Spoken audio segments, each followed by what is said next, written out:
नमस्कार एवरीवन। कैसे हैं आप सब लोग। तो आज अपनी इस एनआरआई सीरीज के अंदर हम लोग बात करेंगे एनआरओ अकाउंट की। कल हम लोगों ने बात की थी एनआरई अकाउंट की। तो एनआरई अकाउंट और एनआरओ अकाउंट में क्या मेजर डिफरेंस है। आपने देखा था कि हम लोगों ने एनआरई अकाउंट को कहा था कि ये एनआरआई ओपन कर सकते हैं। Same is the case with NRO account. जो एनआरओ अकाउंट होता है वो नॉन रेजिडेंट इंडियंस जो हैं वो ओपन करते हैं। Any person who was a resident और रिसाइडिंग आउटसाइड इंडिया जो है वो इसे इजिली ओपन कर सकता है। एनआरओ अकाउंट में फंड जो है वो कहां से आता है। जैसे एनआरई अकाउंट में हमारा एक्सटर्नल फंड आता था। एनआरओ अकाउंट में जो भी इनकम जनरेशन आपकी इंडिया से हो रही है, जैसे मान लीजिए कोई रेंटल इनकम आ रही है, कोई डिविडेंड की इनकम आ रही है, वो जो है फंड्स वो आपके एनआरओ अकाउंट्स के अंदर जमा होते हैं।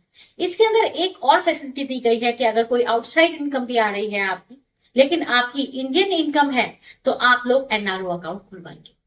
एनआरओ अकाउंट के अंदर जो फंड होता है वो इजिली रिपैट्रिएबल नहीं होता।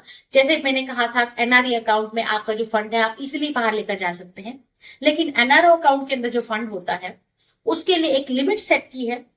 जो आरबीआई ने लिमिट सेट की है रिपैट्रिएशन की of money, that is 10 lakh rupees और $1 मिलियन।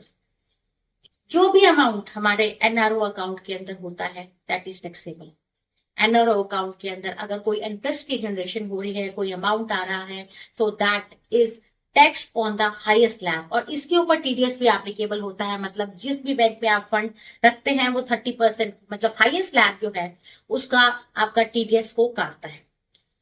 इसको कौन कौन ओपन कर सकता है। देखिए एनआरओ अकाउंट जो है वो या तो दो एनआरआई मिलकर या एक एनआरआई किसी और रेसिडेंट इंडियन के साथ मिलकर भी इसको ज्वाइन कर सकता है। तो एनआरओ अकाउंट जो है वो किस किस फॉर्म में खुल सकता है। NRO account saving, current, FD and RD के फॉर्म में खुल सकता है। एफडी जो हम सब जानते हैं दैट इज फिक्स डिपॉजिट। तो इसका टेन्योर क्या होगा एफडी का। तो एफडी का जो टेन्योर होता है इसके अंदर वो मिनिमम 7 डेज होता है। जैसे रेजिडेंट इंडियंस के साथ हम लोग शुरुआत करते हैं, इसके ऊपर आप एफडीआर के ऊपर इजिली लोन भी ले सकते हैं। तो ये एनआरओ अकाउंट उन लोगों के लिए, उन एनआरआई के लिए एप्लीकेबल है जो इनकम जनरेशन जिनकी हो रही है इन इंडिया। अब अगर हम ये बोलें कि कोई अगर रेजिडेंट इंडियन जो है वो अभी बाहर रह रहा है, जब वो इंडिया में आता है तो उसके एनआरओ अकाउंट का क्या होगा। वो एनआरओ अकाउंट को अपने सिंपल रेजिडेंट अकाउंट में कन्वर्ट कभी भी करवा सकता है जब वो इंडिया में आकर परमानेंटली रहना शुरू कर दे। अगर कोई टूरिस्ट आउटसाइड इंडिया का आकर इंडिया में रहता है, जैसे फॉरेन टूरिस्ट है और वो कुछ मनी को साथ में लेकर आता है, उसका भी आप लोग जो है एनआरओ अकाउंट ओपन करते हैं। अब एक्सेप्शंस हैं इनमें। कौन कौन से लोग एनआरओ अकाउंट को नहीं खुलवा सकते हैं।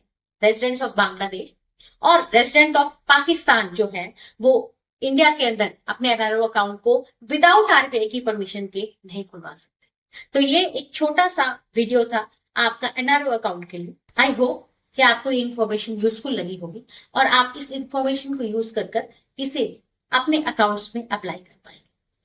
बाकी मेरी आपसे रिक्वेस्ट है, अगर आपको वीडियो अच्छा लगा हो तो please do like the video and subscribe the channel.